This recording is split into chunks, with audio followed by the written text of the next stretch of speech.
Sziasztok, milyen volt a 2015-ös esztendő? Egy mondatban hogy értékelnéd? Szerintem jó. Várakozáson felüli volt, szuper. Szerintem jók voltunk. Szuper jó. Taroltunk. Ez volt az eddigi legjobb év. Jó sok hitel volt, még több lakástakarékpénztár, úgyhogy mint bank nagyon jól sikerült nekünk. Nagyon jó. Minden sikerült, amit elterveztünk. Nagyon jó volt, de ez azért még jobb lesz, ígérjük. 2 hónapban állunk volt az autó, úgyhogy szerintem ez mindent elárul. És mit vártok az idei esztendőtől? Mi lesz majd? Fellendülést mindenképpen. Több eladást. Ügyesek leszünk.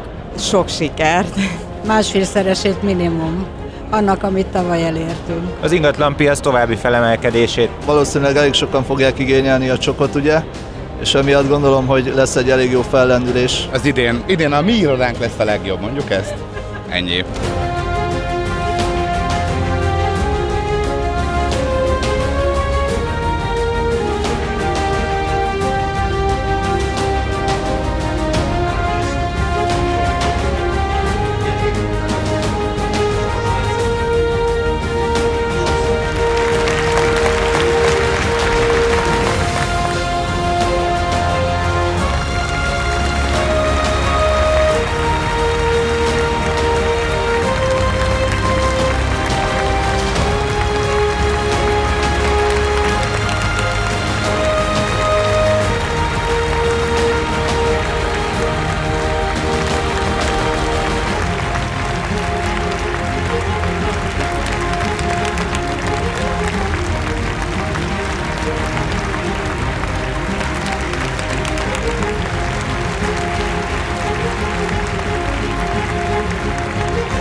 Miért jó az OTP ingatlan.nál dolgozni? Jó csapat, jó közösség. Megvan minden lehetőség arra, hogy pénzt keressünk vele.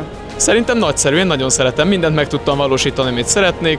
Ennél többet szerintem senki sem kívánhat egy munkahelytől. Egy óriási nagy bank áll mögöttünk. Egyrészt biztosítja a megfelelő infrastruktúrát, másrészt olyan ügyféligényeket is ki tud elégíteni, amit kisebb irodák nem tudnak. Én rövid ideje dolgozom itt, de nagyon szeretem ezt a munkát, és örülök, hogy együtt dolgozhatok egy jó csapatban. It's a new day and a new year. Shout it out loud, sing with the crowd. Celebrate 'cause good things are coming.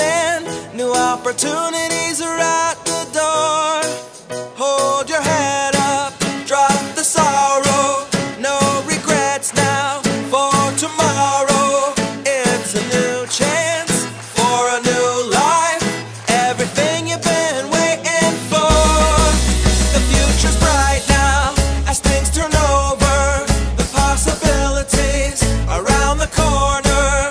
New innovation with new creation. All the good things that we have in store. Now it's a brand new day, and it's a brand new year. And there is hope in tomorrow. Now there's nothing up here. It's not coming yet, it's already here. Now it's a brand new day, and it's a brand new year. So sing and be happy and share the good cheer. It's not coming yet, it's already here. Yeah. It's time to dream bigger dreams, where impossible is not hard as it seems. Yeah, it's a brand